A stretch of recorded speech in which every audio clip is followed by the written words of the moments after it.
Right, this is a restoration update. This shows the counterweight system. As you can see, that's the weight there that rides along on the sled, virtually the full length of the machine. That's the winch.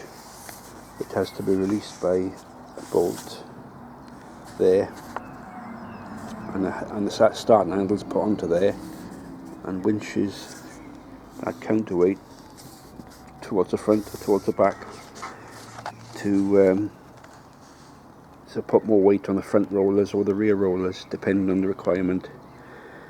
The problem I had yesterday was the bolt which holds the water tanks on is stopped by that weight, so the counterweight system has to be freed up to move that weight that way to get the bolts in from the back end to get onto the water tank on the left hand side.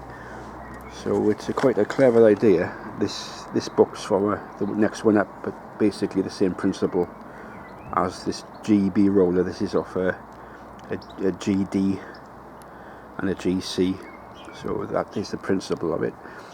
As far as the rest of it is concerned,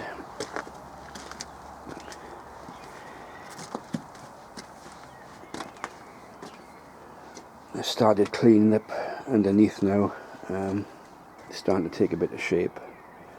The water tanks are bolted on here, just inside there. You can see that to the centre of the screen.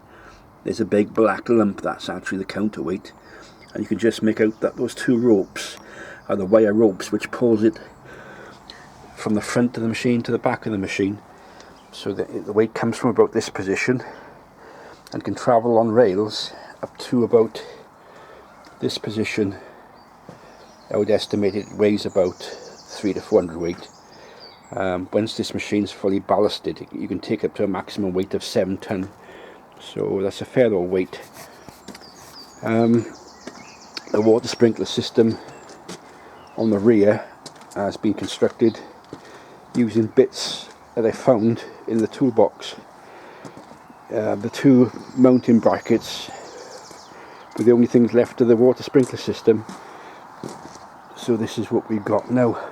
These are, in fact, the rear wings. The only bit left of the rear water sprinkler system was this plate. So what I did, I constructed new sprinklers out of tubing, blanked off with a plug. You can just make out the holes there running down the length of the tube, which supplies water onto the rear rolls to stop tarmac sticking. I sanded down the wings, not finished yet. I've just taken all the paint off and offered up these brackets, which will be secured by two bolts there, and I'll blank that all off there with a bolt, so it'll be blanked off. The rear section of these holes will be fitted on that end of that with a T-piece, which will link the semi-rotary pump up with the rest of the pipework for the front and rear. As you can see, that there's holes there for the sprinkler system. It'll be controlled by a gate shut-off valve, and it will be operated by a semi-rotary pump, which will be hand pumped. The original mechanical pump that was fitted to this roller is long gone, so some of the bigger rollers did have hand pumps, so that's what I'm going to go along with that method. The bonnet needs to be rubbed down now. I've tapped all the holes out. The Whitworth, the 3/8 Whitworth originally, so I've got some machine screws, coated machine screws, to replace the originals, which had to be hammered out. These got to be cleaned down. The twin tanks one stud to remove and flanges to clean up. This pipe is the outlet pipe from this tank.